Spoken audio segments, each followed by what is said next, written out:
Everyone, कैसे हो आप सभी। मेरा नाम है अमित और आज हम नर्सिंग स्टडी ऑफिशियल चैनल के द्वारा GMCH पेपर 2021 वाला पढ़ने वाले हैं। चलिए देखते हैं question. Question number 1 is a nurse is assessing a pregnant client for the presence of ballottement. Ballottement पता करना चाह रही है नर्स प्रेग्नेंट क्लाइंट का। To make this determination the nurse does which of the following. क्या करेगी nurse अगर वो ब्लोटमेंट चेक करना चाहती है तो ब्लोटमेंट क्या होता है एक बार देख लेते हैं। Ballottement is rebounding of foetus. Foetus rebound कर रहा है नहीं कर रहा है उसको चेक करने के लिए किया जाता है। दो टाइप का ब्लोटमेंट देखने को मिलता है, इंटरनल ब्लोटमेंट और एक्सटर्नल ब्लोटमेंट। इंटरनल ब्लोटमेंट बॉडी के अंदर इंसर्ट करके, फिंगर को अंदर इंसर्ट करके किया जाता है। 16 to 28 वीक पे किया जाएगा। फीटस के पार्ट्स को पुश किया जाता है फिंगर्स के द्वारा एंटीरियर फॉर्निक्स पे वजाइना के द्वारा। अगर आप पुश करके चेक कर रहे हो फीटस को और वो दोबारा से रीबाउंड करा, जैसे कि इस इमेज में दिखाया इंटरनल ब्लोटमेंट में, अब जैसे ही सर्विक्स पे टैप करोगे वापस बच्चा पहले तो आगे जाएगा फिर रिबाउंड करके पीछे आएगा। ये बताएगा एमनोटिक फ्लूइड कितना है, बच्चा कितना एक्टिव है, इन सभी चीज़ों का आपको ब्लोटमेंट से पता चल जाएगा। इंटरनल ब्लोटमेंट 16 to 28 वीक पे करते हैं। इंटरनल फॉर्निक्स पे या सर्विक्स पे जेंटल टैप करके करते हैं। एक्सटर्नल ब्लोटमेंट जो एक्सटर्नली एब्डोमन पे हाथ रख के किया जाता है, ये 20 वीक पे किया जाएगा। फीटस पार्ट को असेस करने के लिए कितना एमनोटिक फ्लूइड है, कितनी बच्चे की मूवमेंट है, वो सब चीज़ों का आपको पता चल जाएगा। 20 वीक के आसपास आपको करना है। बहुत पहले भी नहीं करना है, बहुत बाद में भी नहीं करना है। बहुत पहले करोगे तो एमनोटिक फ्लूइड का अमाउंट कम होता है, प्रॉपर रिबाउंडिंग बच्चे की नहीं हो पाएगी। और अगर बाद में करोगे तो एमनोटिक फ्लूइड बहुत ज़्यादा होने के कारण भी प्रॉपर ये टेस्ट नहीं हो पाएगा।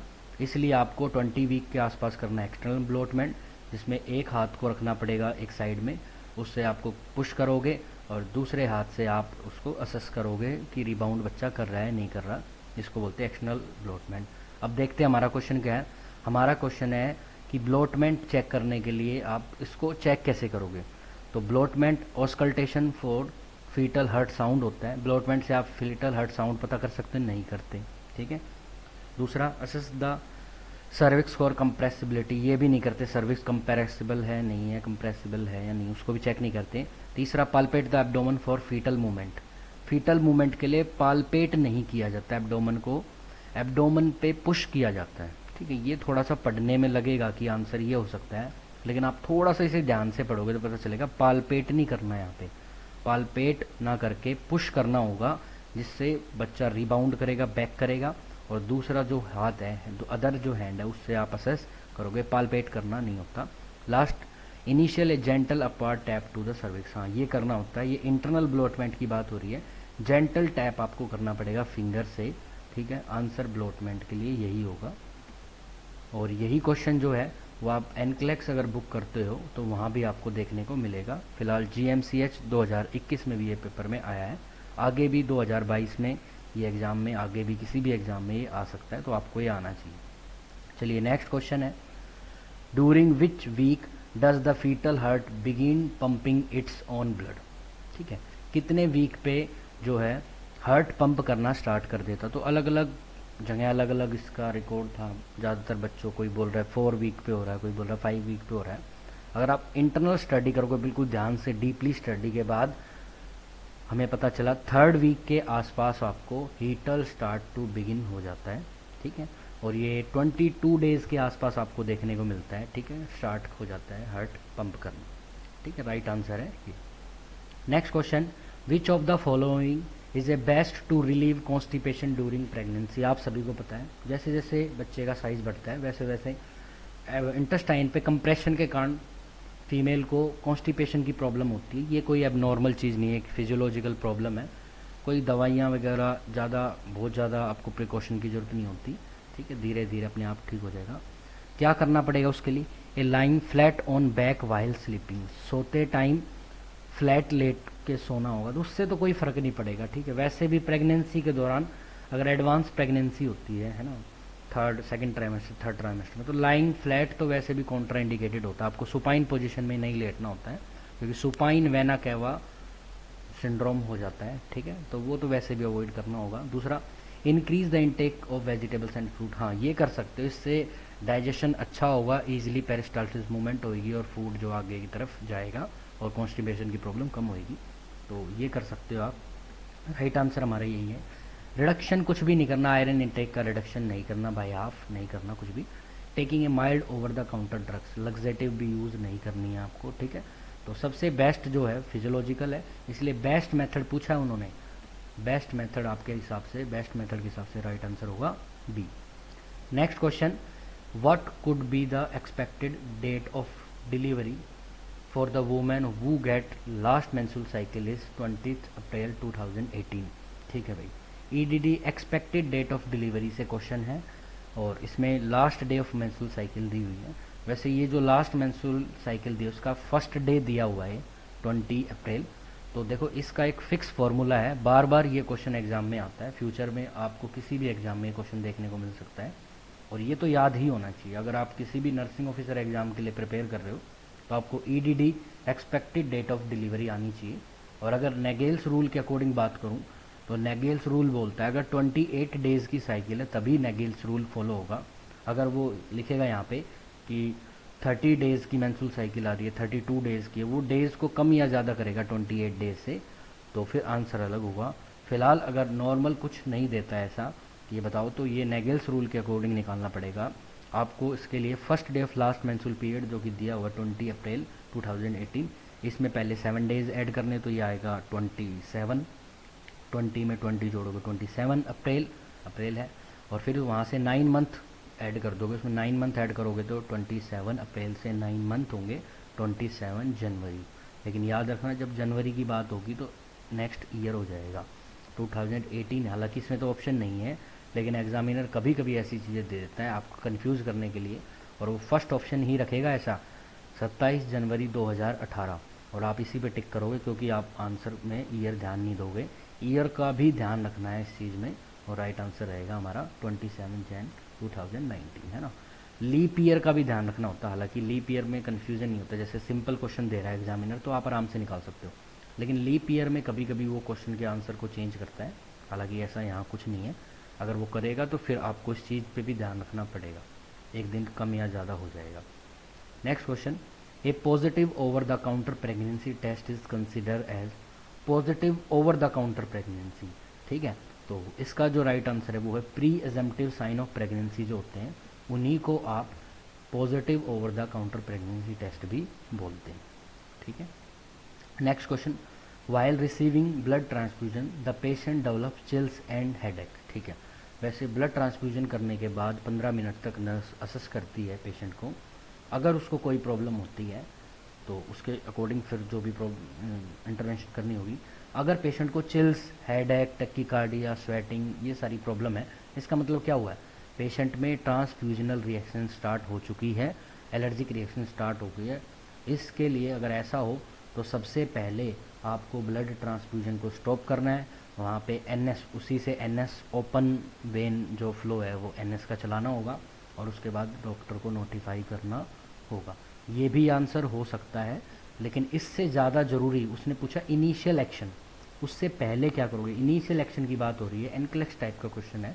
इनिशियल एक्शन क्या है, तो पहले आप क्या करोगे, स्टॉप करोगे ट्रांसफ्यूजन को, उसके बाद फिर अगर ऑप्शन में कुछ है ऐसा तो आप कर सकते हो यहाँ पे एनएस फ्लो करोगे, एनएस चला सकते हो और उसके बाद आप डॉक्टर को नोटिफाई करोगे। Cover the patient with blanket, administer order acetophen, ऐसा नहीं करना। Slow the blood flow, slow भी नहीं करना, आपको क्या करना है, stop the transfusion immediately. Next question, which of the following would be the common indication of infiltration of peripheral intravenous infusion. ठीक है भाई, कैनुला वगैरह आप जब लगाते हो और उससे जब भी आप फ्लूइड चला रहे हो, कुछ भी मेडिसिन दवाइयाँ कुछ भी दे रहे हो, तो उस दौरान इनफिल्ट्रेशन हो जाता है एंड एक्स्ट्रावेसेशन बोलते हैं इसको। अब ये क्यों होता है, ये हो जाता है जब वेन से जो फ्लूइड है वो शिफ्ट होके आसपास के एरिया में इकट्ठा हो जाता है किसी भी लीकेज के कारण, पंचर के कारण, और जब फ्लूइड इकट्ठा हो जाता है वहाँ पे वो साइट आपको पेल नज़र आती है, पेल बोल सकते हो, स्वेल हो जाती है, हल्की फुल्की रेडनेस भी आपको देखने को मिलेगी साइट पे। ठीक है, तो ये उसी के लिए पूछ रहा है कॉमन इंडिकेशन। तो क्या हो रहा है इसमें, redness and swelling around the intercession site, यही होता है अगर इनफिल्ट्रेशन होता है रेडनेस और स्वेलिंग हो जाती है। साइट कूल मिलेगी, हल्की फुल्की रेडनेस हो सकती है, रेडनेस नहीं भी हो, ज़रूरी नहीं है। स्वेलिंग आपको देखने को मिले, पेल मिलेगी, कूल साइट मिलेगी, वार्म नहीं मिलेगी, कूल मिलेगी। ब्लड रिटर्न इन कैनुला, कैनुला में रिटर्न वो चीज़ अलग है, वो इससे इनफिल्ट्रेशन से लेना देना है ही नहीं।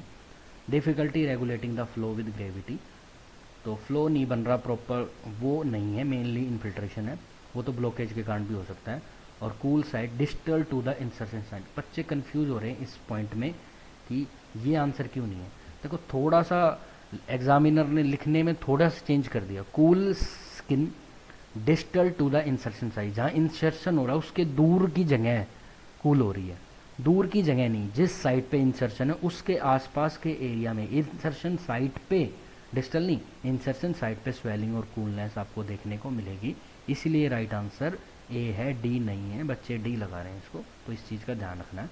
बार बार इनफिल्ट्रेशन प्लेबाइटिस से क्वेश्चन एग्जाम में आते हैं, आपको पता होना चाहिए। साइट कूल होगी, रेडनेस होगी, स्वेलिंग होगी, ठीक है, वो होता है इनफिल्ट्रेशन।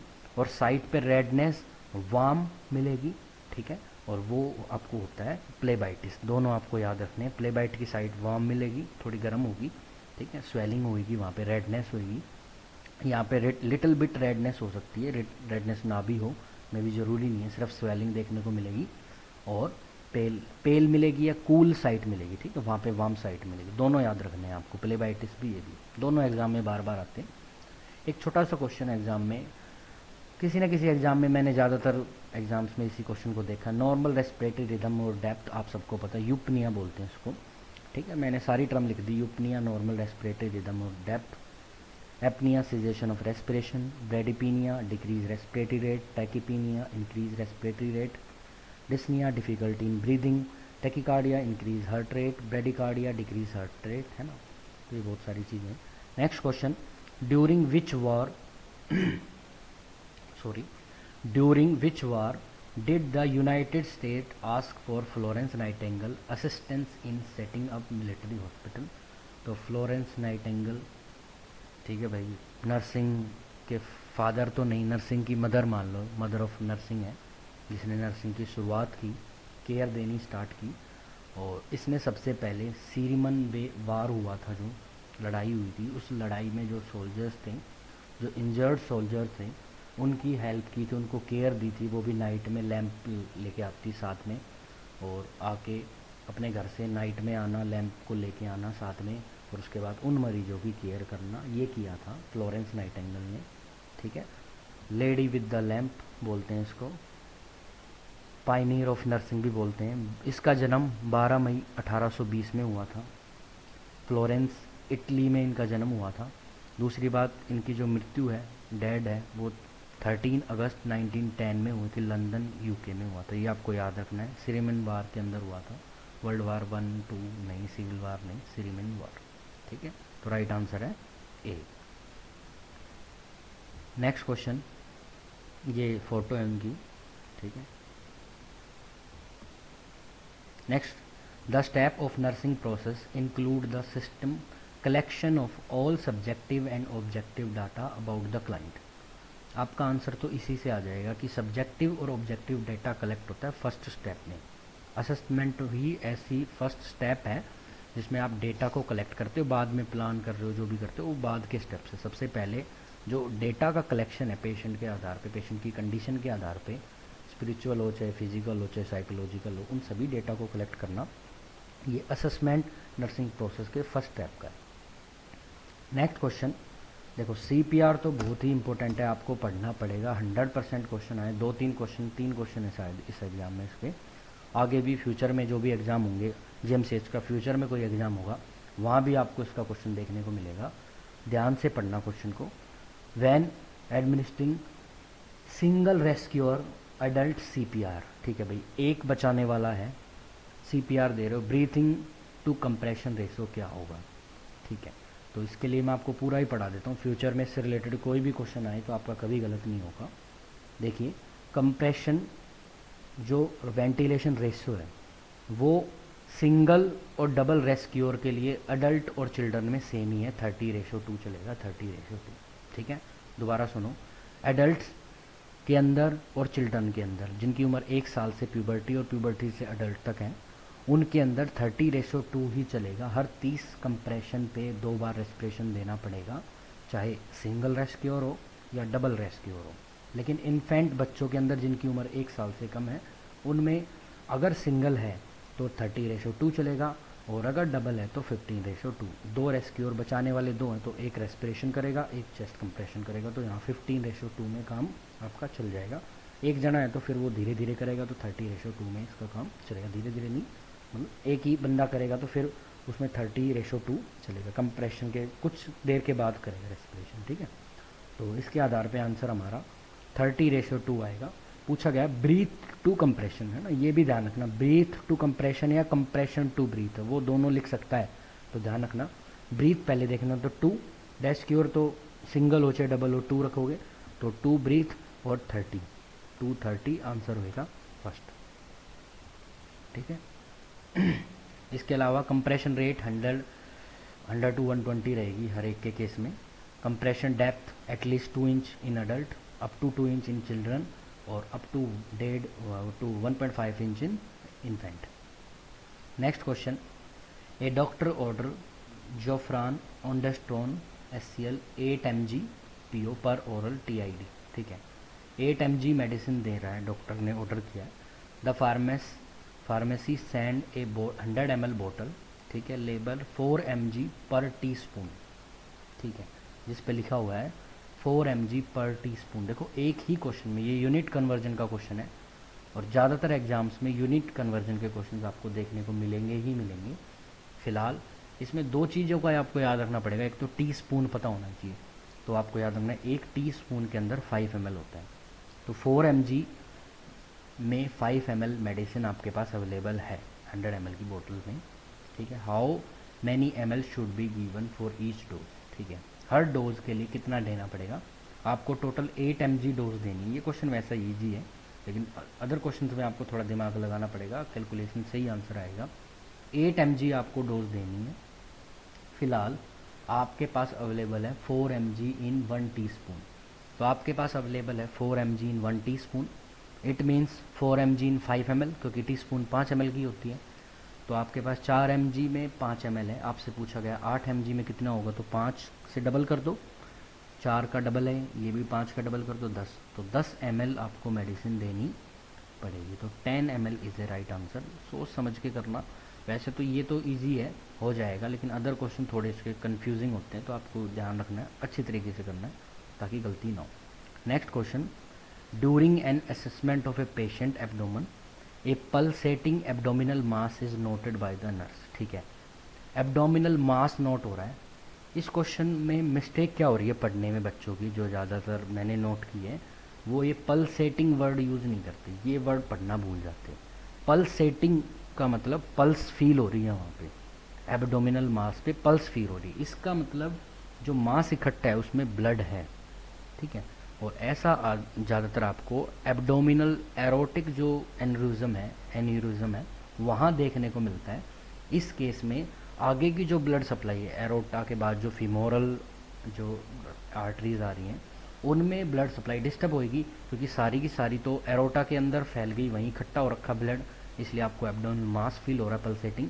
तो आप क्या करोगे इस केस में, पेशेंट परफॉर्म वल्सवा मैन्योर, ये नहीं करना, वल्सवा मैन्योर होता है take a deep breath and hold it and bear down, ठीक है, लंबी गहरी सांस लो, उसको होल्ड करो कुछ टाइम के लिए, उसको बोलते हैं वल्सवा मैन्योर। यहाँ कोई काम नहीं है इसका। Obtain order for bladder skin, bladder की कोई प्रॉब्लम नहीं है, नहीं करना। असस फीमोरल पल्स, हाँ भाई ये करना है, क्योंकि फीमोरल जो पल्स है मे बी एब्सेंट देखने को मिलेगी, या डिक्रीज उसका जो वीक पल्स देखने को मिले, क्योंकि सारा ब्लड तो फीमोरल से पहले एरोटिक एब्डोमिनल एरोटा में इकट्ठा हो रखा है। मेजर द एब्डोमिनल सर्कमफेरेंस की जरूरत नहीं है, पर्टिकुलर उसी एरिया में इकट्ठा हो, पूरे के पूरे अगर एब्डोमेन का साइज बढ़ रहा है, जैसे एसाइटिस होता है, उस केस में आपको एब्डोमिनल सर्कमफेरेंस करने की जरूरत है, यहाँ नहीं है, तो यहाँ आप फीमोरल पल्स चेक कर लो, ठीक है।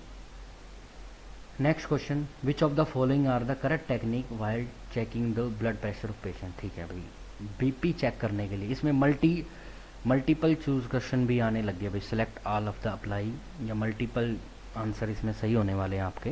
ऐसे क्वेश्चन भी GMCH में कुछ देखने को मिले हैं। कुछ क्वेश्चन हमने भी इंक्लूड किए हैं, सारे नहीं हो पाए हैं, लेकिन जितने भी इस वीडियो में इंक्लूड हो चुके हैं क्वेश्चन, सारे नहीं हैं क्वेश्चन। तो वहाँ पे कुछ क्वेश्चन में से एक क्वेश्चन ये भी है।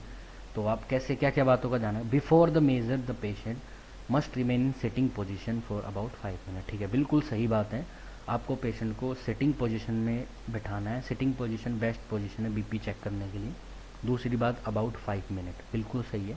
पेशेंट एकदम से भाग के आया, बहुत ज़्यादा रेस्ट करके आया, दोनों ही कंडीशन में थोड़ा बीपी डिस्टर्ब होगा। भाग के आया तो थोड़ा बीपी ज़्यादा मिलेगा, बिल्कुल रेस्ट करो तो कम मिलेगा। कुछ टाइम के लिए पेशेंट को स्टेबल रहना पड़ेगा। ठीक है, ज़्यादातर उन कंडीशन में ज़्यादातर पेशेंट एक्सरसाइज करके आया है, भाग के आया है ना, बहुत ज़्यादा उसकी रेस्पिरेशन हो रहा है, उस केस में आपको थोड़ा सा टाइम के बाद बीपी चेक करना है, इसलिए 5 मिनट लिखा हुआ है। आप सोचो कि 5 मिनट गलत है। दूसरा, cuff must be at the level of heart. हाँ भाई, हार्ट का लेवल और कफ जो बांध रहे हो आप हाथ पे, उसका लेवल बराबर होना चाहिए, ऊपर नहीं नीचे नहीं। ठीक है, तो दोनों ही पॉइंट सही है, फर्स्ट और second. Next, the arm must be freely hanging without any firm support. ठीक है, विदाउट एनी फर्म सपोर्ट, तो हार्ड सपोर्ट के बिना ही आप उसको रखोगे तो ये पॉइंट तो गलत हो जाएगा। ठीक है, and the stethoscope must be place a little above the cuff. Cuff जो बांधते हो उससे ऊपर बांधना होता है, नहीं नहीं, उससे तो नीचे बांधना होता है। ठीक है, तो ये गलत है यहाँ पे। विच of the following correct technique while checking the blood pressure of the patient. ठीक है, कौन कौन सी सही टेक्निक है। तो फर्स्ट सही है। ठीक है, आंसर इसमें डी है। सेकंड और fourth, second technique cuff must be place at the level of, ये तो सही है बिल्कुल। ठीक है, fourth, the stethoscope must be place a little above then the cuff. ठीक है, एक ये सही मानना है, एक ये सही, राइट आंसर है 4 मानना है। ठीक है, तो cuff must be place in the level of heart, इसमें सेकंड और थर्ड को राइट आंसर माना है। ये आंसर GMCH के द्वारा दिया गया है। ठीक है, नेक्स्ट क्वेश्चन देखते हैं। The health care provider is caring for a patient on a ventilator with endotracheal tube in place. Endotracheal tube लगाई हुई है। What assessment data indicate the tube has migrated too far down to the trachea. ठीक है, तो कैसे पता चलेगा आपको कि जो ये ट्यूब है वो बहुत ज़्यादा अंदर चली गई है। तो जब बहुत ज़्यादा ट्यूब अंदर जाएगी तो ट्यूब पर्टिकुलर एक साइड में किसी लंग्स के अंदर चली जाएगी, अगर लेफ्ट साइड और इधर लेफ्ट राइट साइड। तो अगर किसी साइड में ट्यूब ज़्यादा जाएगी तो उसका इफेक्ट होगा आपको बाइलेटरली। आप अगर लंग्स की साउंड सुनोगे तो आपको वो सुनाई नहीं देगी, एक साइड ज़्यादा मिलेगी एक साइड कम मिलेगी। ऐसी कंडीशन से आप पता कर सकते हो कि पेशेंट की जो ट्यूब है वो बहुत ज़्यादा आगे चलेगी। तो decrease breath sound on the left side of chest. ठीक है, तो ऐसा कुछ देखने को मिलेगा। राइट आंसर फर्स्ट ही है। हाई प्रेशर अलार्म साउंड ये नहीं होगा। इंक्रीज क्रैकल नहीं है, क्रैकल साउंड जब मिलेगी पल्मोनरी एडिमा में।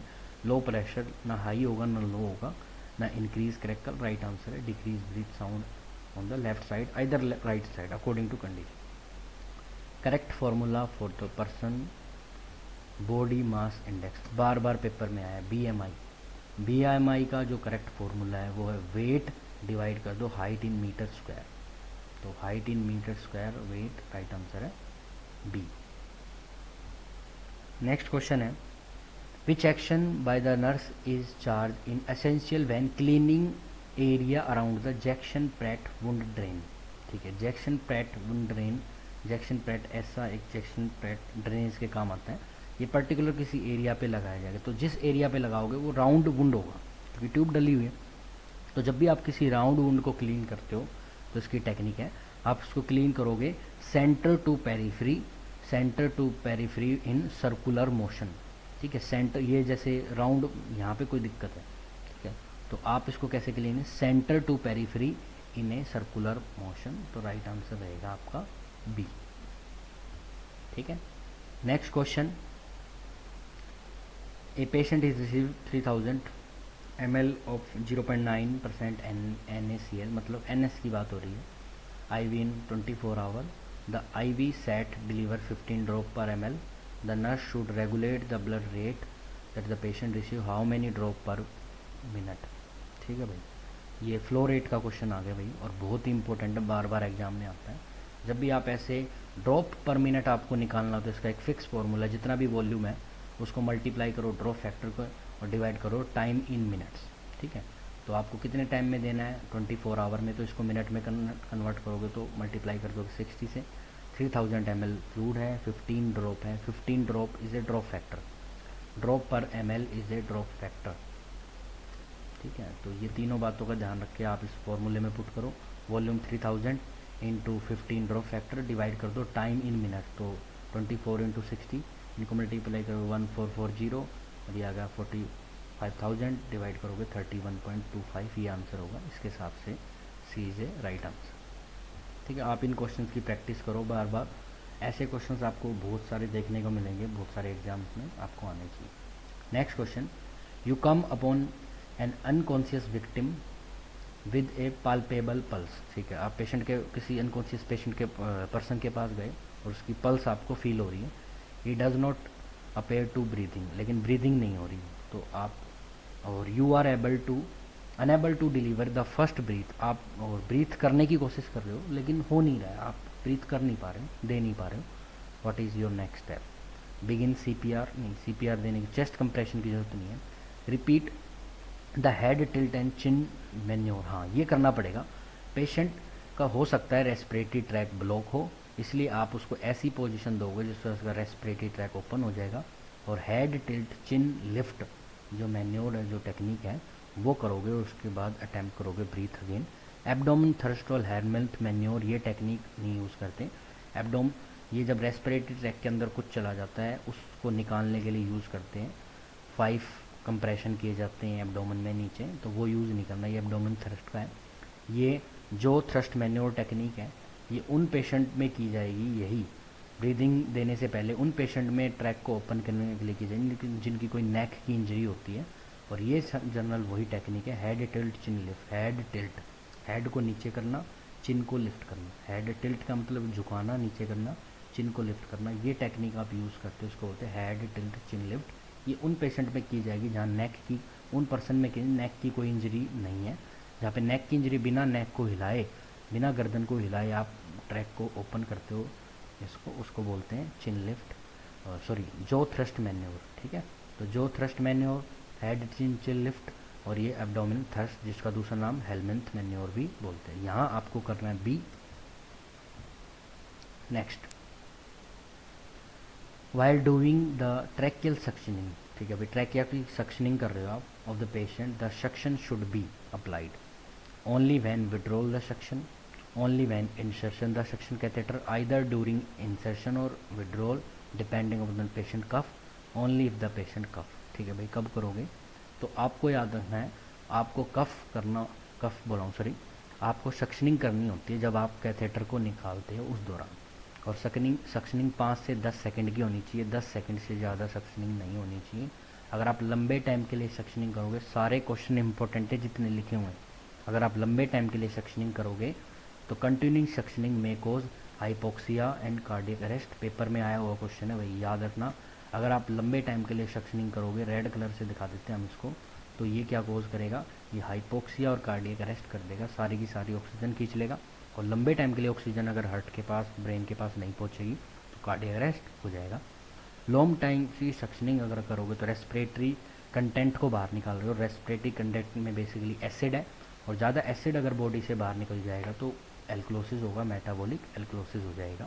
ठीक है, जब आप डीप सक्शनिंग करोगे, एक है कंटिन्यू सक्शनिंग, एक है डीप सक्शनिंग गहरी, अगर आप कैथेटर को पूरा का पूरा इंसर्ट करोगे तो कैथेटर जाके कहीं ना कहीं रेस्पिरेटरी ट्रैक की वॉल को टच करेगा, और रेस्पिरेटरी जो वॉल है उस पूरी वॉल के अंदर जो नर्व सप्लाई है वो पैरासिम्पैथेटिक नर्व सप्लाई है, और पैरासिम्पैथेटिक नर्व सप्लाई को जब भी आप टच करते हो तो वो आपकी हार्ट रेट को डाउन करता है, ब्रेडिकार्डिया कोज हो जाएगा। ये भी एग्जाम का क्वेश्चन है, ये भी आपको याद रखना है। Suction catheter insert up to where resistance meet to the catheter. ठीक है, आपको तब तक इंसर्ट करना है जब तक रजिस्ट हो रहा, आप डाल पा रहे हो। जब आपका इंसर्ट करने में दिक्कत आ रही है, नहीं डाल पा रहे, तुरंत आपको अवॉइड करना है, फोर्सफुली इंसर्शन आपको नहीं करना है। अगर आप फोर्सफुली डीप इंसर्शन करोगे तो ब्रेडिकार्डिया हो जाएगा, लंबे टाइम के लिए करोगे तो हाइपोक्सिया और कार्डियक अरेस्ट हो जाएगा, और लॉन्ग टाइम करोगे तो मेटाबॉलिक एल्कलोसिस भी देखने को मिलेगा। लेस देन 10 सेकंड करना होता है, 10 सेकंड से ज़्यादा नहीं करना होता। बुक्स में किसी में 10 से ज़्यादा लिखा हुआ है, लेकिन स्टैंडर्ड जो आंसर होगा वो 10 सेकंड से कम टाइम के लिए आपको करना होता है सक्शनिंग। ठीक है, तो सक्शनिंग से रिलेटेड जितने पॉइंट्स थे मैंने मैक्सिमम पॉइंट्स यहाँ पे कवर कर लिए। अगर पेपर में कोई आए तो आपका गलत नहीं होना चाहिए। Next question, while caring for a infant during cardiac arrest which pulse must be palpated to determine the cardiac function. ठीक है, बच्चे के अंदर सीपीआर करने से पहले सीपीआर ही करना पड़ेगा अगर कार्डियक अरेस्ट है, तो आप कौन सी पल्स चेक करोगे। तो देखो तीनों की बता देता हूँ मैं आपको, पेपर में क्वेश्चन दोनों हैं। एडल्ट के अंदर कैरोटिड करते, चिल्ड्रन के अंदर फीमोरल करते और इन्फेंट के अंदर ब्रेकियल करते। तो फिलहाल इन्फेंट की बात हो रही है, तो कौन सा आंसर आएगा, brachial is A right answer, इसको तो हटाओ। दूसरा क्वेश्चन है, when caring A infant during cardiac arrest the pulse must B, ये तो सेम ही क्वेश्चन है आई थिंक। तो इन्फेंट नहीं था इसमें, एक क्वेश्चन में था एडल्ट, एक क्वेश्चन में था एडल्ट। तो दोनों ही क्वेश्चन यहाँ पे एग्जाम में दिए होते, बाय मिस्टेक सेम क्वेश्चन दो बार रिपीट हो गया और दूसरा क्वेश्चन नहीं ले पाए हम, उसके लिए सॉरी। चलिए, एडल्ट के अंदर अगर कार्डियक अरेस्ट हो जाए तो किस से चेक करोगे, तो आपको चेक करना है कैरोटिड पल्स से। दोनों क्वेश्चन हो गए कवर। चलिए next question, choose the most therapeutic response to Mr Shyam question I am going to die. मैं मरने जा रहा हूँ, अब क्या बेस्ट रिस्पॉन्स है। बार बार ऐसे क्वेश्चन आपको एनक्लेक्स में भी देखने को मिलेंगे, तो आप अच्छी खासी उनकी प्रैक्टिस कर सकते हो। एनक्लेक्स की सारी वीडियोस हमने यूट्यूब पे डाली हुई है, आप चाहे तो उन वीडियोस को देख सकते हो। वहाँ से नॉर्मल जो एग्ज़ाम में क्वेश्चन है वो भी क्लियर होते हैं, बिल्कुल रिपीट तो नहीं होगा, बिल्कुल डिट्टो तो नहीं होंगे कॉपी पेस्ट, लेकिन आपको आंसर करने में कहीं ना कहीं मदद मिलने वाली है। ऐसे कुछ आंसर आपको देखने को मिल जाएंगे पेपर में क्वेश्चन से। तो देखिए क्या रिस्पॉन्स होगा अगर आपको कोई बोले कि मैं मरने जा रहा हूँ, we all are going to die one day, तो आप बोल दो कि सब मरने वाले हैं भाई, इसमें क्या नई चीज़ है, ऐसा रिस्पॉन्स नहीं देना है। दूसरी बात, what has your told doctor you told you, आपको डॉक्टर ने बताया ऐसा नहीं, ऐसा भी नहीं बोलना। You really don't want to talk about death do you, क्या तुम्हें इसके, do you really don't want to talk about death, क्या तुम डेथ के बारे में बात नहीं करना चाहते। तो वो तो खुद बोल रहा है मैं मरना जा रहा हूँ, आप बोल रहे हो डेथ के बारे में बात नहीं कर, तो रहा है वो, तो गलत है। Would you like to talk about your condition and prognosis, हाँ ऐसा ही कुछ आपको, जब ऐसा कोई बोल ले जाओ क्वेश्चन कि मरने जा रहा है, कुछ ऐसा नेगेटिव अगर वो बोल रहा है पेशेंट, तो आपको उसके वहाँ पे आपको कुछ क्वेश्चंस करके उसकी कंडीशंस को पूछना है आपको कि क्या हुआ है, कैसे हुआ है, कुछ आपको क्वेश्चनिंग करनी है, कंडीशंस के बारे में जानना है। हमेशा इस क्वेश्चन का ऐसा ही आंसर आपको रखना है। तो राइट आंसर होगा इसका डी, है ना। ऐसे अदर जो ऑप्शन है वो आप चूज नहीं करोगे, ठीक है। Mr Babita in emergency room after being involve in a traffic accident, ठीक है, एक्सीडेंट हो गया है। What would the early sign of haemorrhagic shock, ठीक है भाई, एक्सीडेंट हुआ है तो चोट लगेगी, चोट लगेगी तो ब्लड लॉस हुआ है, और अगर ब्लड लॉस हुआ है तो उसके कारण हेमरेज हुआ है, और हेमरेज के कारण अगर आपके हर ऑर्गन के पास उतना ब्लड नहीं गया है जितना जाना चाहिए, तो उससे होता है हेमरेजिक शॉक। और अगर हेमरेजिक शॉक है तो 3 क्लासिकल ट्रायड्स आपको देखने को मिलेंगे, क्लासिकल सिम्टम्स यहाँ आपको देखने को मिलेंगे। पहला ट्रैकिकार्डिया, टैकीपीनिया और हाइपोटेंशन, बीपी लो। तो फर्स्ट साइन जो है शॉक का वो होता है टैकीकार्डिया, जीएमसीएच में इसी पेपर में आया हुआ क्वेश्चन है। ट्रैकीपीनिया देखने को मिलेगा, और तीसरा देखने को मिलेगा आपको हाइपोटेंशन, ये लेट साइन है, अभी इतने जल्दी नहीं देखने को मिलेगा। जब शॉक जब बहुत ज़्यादा स्टेज में, एडवांस स्टेज में हो जाता है, तब जाके लंबे टाइम के लिए अगर शॉक की कंडीशन डेवलप रहेगी, तब जाके फिर आपके बीपी में भी इफेक्ट पड़ेगा, बीपी आपका कम हो जाएगा। शुरू में उतना बीपी पे इफेक्ट नहीं पड़ता, पहले हार्ट अपना काम करके उस कंडीशन को मेंटेन करने की कोशिश करेगा। तो राइट आंसर है यहाँ पे टैकीकार्डिया, इंक्रीज पल्स रेट। ये ऑप्शन थोड़े अलग लगे हुए हैं, लेकिन this is the right answer. अब ये बी और सी उल्टा लिखा हुआ है तो आप उससे कंफ्यूज मत होना, राइट आंसर सी है इसके according. Next question, miss Anita ask the nurse when she can start eating after surgery, what is the most appropriate response bye the nurse. Appropriate response होना चाहिए, बिल्कुल सही, ठीक है, थोड़ा भी गलत ना हो, बिल्कुल सबसे सही क्या होगा, you will have to ask the doctor, doctor से बात करो भाई तुम अपने आप। Tell me about your appetite, बताओ भाई कितनी भूख लगी है, कब लग रही है भूख, उसके बारे में बताओ, ऐसा भी कुछ नहीं पूछना है। You will likely start on clear fluid once bowel sound can be heard, ठीक है, जब तक बाउल साउंड नहीं सुनाई दे रही जब तक आप क्लियर फ्लूइड ले सकते हो। तो यही सर्जरी के बाद आप नॉर्मली आपको स्टार्टिंग में क्लियर फ्लूइड लेने होते हैं। तो राइट आंसर ये रहेगा हमारा सी। डी देख लेते हैं। I will have the dietitian consult with your about the most nutrition post surgery. तो ऐसा कुछ नहीं करने की जरूरत, आप ये बता सकते हो कि लिक्विड डाइट्स यूज़ करनी पड़ेगी। बर्थ रेट से क्वेश्चन था, तो बर्थ रेट क्या होता है? लाइव बर्थ पर 100 माइल्ड ईयर पॉपुलेशन, जितने 1000 माइल्ड ईयर पॉपुलेशन के हिसाब से होता है, बर्थ के हिसाब से नहीं। बर्थ में टोटल लाइव जो बर्थ है उनको ही बर्थ रेट बोलोगे आप। और पूछा गया था चंडीगढ़ की क्या सेक्स रेशो चल रहा है, तो ये सेक्स रेशो है 18818, ठीक है, 818 आपको देखने को मिलेगा 1000। ये भी पूछा जा सकता है द नंबर ऑफ फीमेल्स पर मेल, तो ये भी पूछ सकता है सेक्स रेशो डिटरमाइन कैसे करते हो आप डिटरमाइन करते हो नंबर ऑफ मेल्स पर 1000 फीमेल, नंबर ऑफ फीमेल पर 1000 मेल, ऐसे कुछ भी दे देगा। तो आपको ये भी याद होना चाहिए सेक्स रेशो फीमेल कितनी है 1000 मेल पे, वो होता है सेक्स रेशो, ठीक है। और next question, there are a number of risk factor associated with coronary artery disease, ठीक है, CAD coronary artery disease, which of the following is a modifiable risk factor. Modifiable होता है जो बदल सकता है। देखो एज आपकी नहीं बदल सकती, एक बार जिस एज में हो गए आप अडल्ट हो तो अडल्ट ही रहेंगे, बच्चे नहीं हो सकते, बड़े नहीं हो सकते। जेंडर फीमेल पैदा हो तो फीमेल रहेगी, मेल है तो मेल। हेरिडिटरी नहीं, आप जन्म से कैसे हो, आपकी हेरिडिटी क्या है वो आप बदल नहीं सकते, लेकिन ओबेसिटी ये बदल सकते हो। तो obesity is a modifiable factor और बाकी सभी है ये नॉन मॉडिफाइबल फैक्टर्स हैं, ठीक है। तो राइट आंसर होगा ए। नेक्स्ट क्वेश्चन, राष्ट्रीय Bal Swasthya Kendra is a new initiative aimed at early identification and early intervention for children from birth to 18 year to cover 4 Ds, ठीक है। तो 4 Ds कौन कौन से होते हैं? तो भैया राष्ट्रीय बाल स्वास्थ्य केंद्र एक पूरा प्रोग्राम डेवलप किया है इन्होंने। तो इन्होंने सभी बच्चे को जो जिनकी उम्र 18 साल तक की, उन बच्चों में कोई भी डिफेक्ट हो, कोई भी हेल्थ प्रॉब्लम होती है, उसको स्क्रीन किया जाता है और उसको ट्रीट किया जाता है, उसके लिए प्रोग्राम बनाया गया है। और इसमें 4D के लिए यूज़ किया, किस किस चीज़ पे काम करेंगे 4D, डिफेक्ट एट बर्थ, दूसरा कोई डिजीज़ कंडीशन, तीसरा डेफिशिएंसी एंड डेवलपमेंट डिले, किसी चीज़ की बॉडी में कमी और डेवलपमेंट हो रहा है जो किसी बच्चे का, उसमें क्या डिले। इन 4 Ds पे इन्होंने काम किया। 4 Ds है defect at birth, disease, deficiency and development delay, defect at birth, deficiency delay, यही 4 हैं। तो ए इज़ राइट आंसर, बाकी गलत। Next question, of the following which disease cause most death world wide. तो सबसे ज़्यादा जो डेथ का जो कारण है पूरी दुनिया में, याद रखना वो है CAD coronary artery disease, heart की डिजीज़ जो है वो सबसे ज़्यादा पूरी दुनिया में देखने को मिलती है, ठीक है। And which of the following is A vector of infection. Vector borne disease वो होती है जो ये मक्खी वक्खी के काटने से, मॉस्किटो मक्खी है ना, फ्लाइज वगैरह के काटने से होती है, उनको बोलते हैं। तो वो किस में है, उसके अंदर क्या आती है? Infectious fly, contaminated ball, thermometer, person. तो ये पर्सन वगैरह ये नहीं आते, इसमें फ्लाइज वगैरह आती है। तो राइट आंसर है first. Next question, an infant born with non communicating hydrocephalus has just had ventriculoperitoneal shunt inserted, ठीक है, VP शंट डाला है।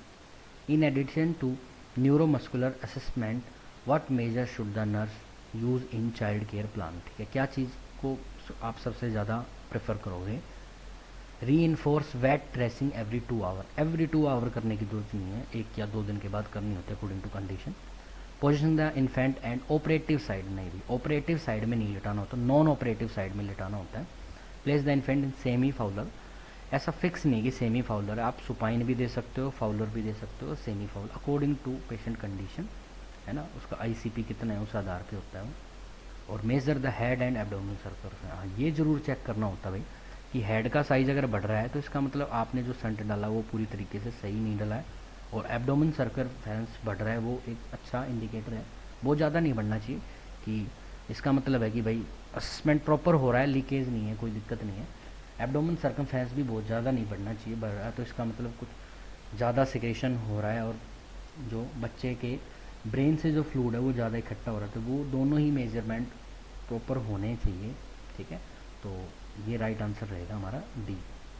Next question, select the anatomical malformation associated with tetralogy of Fallot, ठीक है। Heart defect है भाई इसमें, टैटोलॉजी of Fallot. चार चीज़ें होती है इसमें, over riding of aorta, aorta की पोजिशनिंग, पल्मोनरी स्टेनोसिस, पल्मोनरी जो स्टेनोसिस हो जाता है, वेंट्रिकल सेप्टल डिफेक्ट, वेंट्रिकल जो सेप्टम्स है उनके बीच में छेद हो जाता है, और राइट वेंट्रिकुलर हाइपोट्रोफी, जो राइट साइड का वेंट्रिकल उसके साइज बढ़ जाता है। तो ये चार जो है इकट्ठे इनको बोलते हैं टैटोलॉजी ऑफ फैलेट, ठीक है। ढूंढ लेना, ventricle septal, over riding of right ventricular hypertrophy, pulmonary stenosis, भाई फर्स्ट ही आंसर है इसका। इनमें तो औरों में तो गलत ही होगा, तो राइट आंसर है सही।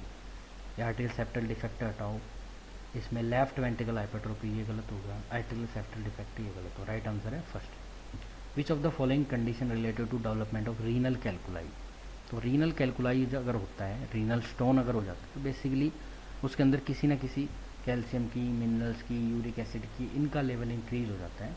और अगर ये इंक्रीज देखने को मिलता है तो गाउट में मिलेगा आपको, गाउट में यूरिक एसिड का लेवल बढ़ जाता है, तो यूरिक एसिड स्टोन भी होता है, तो यूरिक एसिड का लेवल बढ़ेगा तो गाउट, और वही रीनल कैलकुलाई है, ठीक है।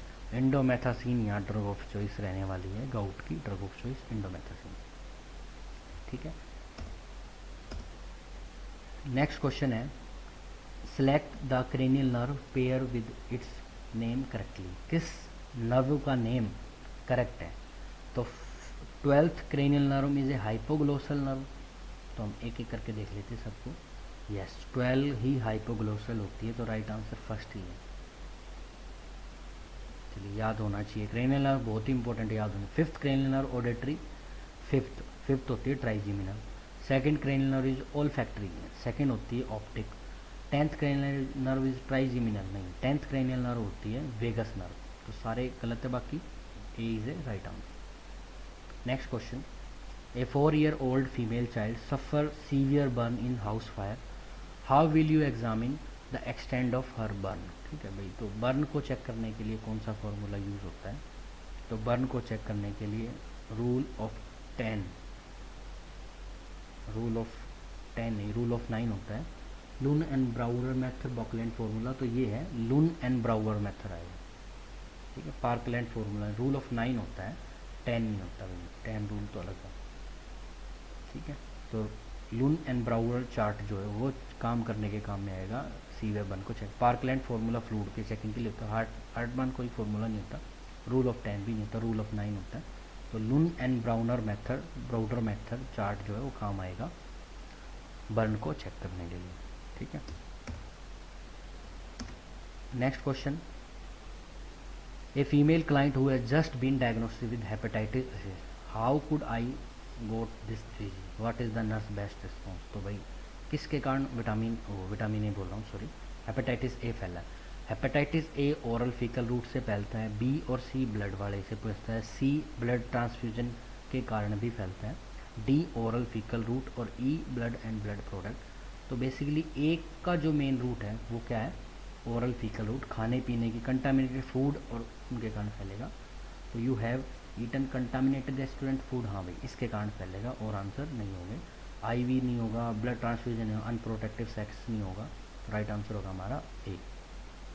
Next question, which of the following sign and symptom indicate salicylate toxicity. तो सैलिसिलेट टॉक्सिसिटी के अंदर रिंगिंग ऑफ ईयर, टीनीटाइटिस आपको देखने को मिलता है, जिसको रिंगिंग ऑफ ईयर बोलते हैं, टीनीटाइटिस बार बार एग्जाम में आता है, आपका गलत नहीं होना चाहिए। सैलिसिलेट पॉइजनिंग के कारण आपको देखने को। Urinary bladder is line by, urinary bladder transitional epithelium tissue से मिलकर बना होता है, जो ऐसी होती है जो अपना साइज बहुत ज़्यादा बढ़ा सकती है, कम कर सकती है, इसलिए यूरिनरी ब्लैडर में ज़्यादा फ्लूइड आ सकता है, यूरिन आ सकता है, तो ट्रांजिशनल एपिथेलियम जो है राइट आंसर होगा यहाँ पे, ठीक है।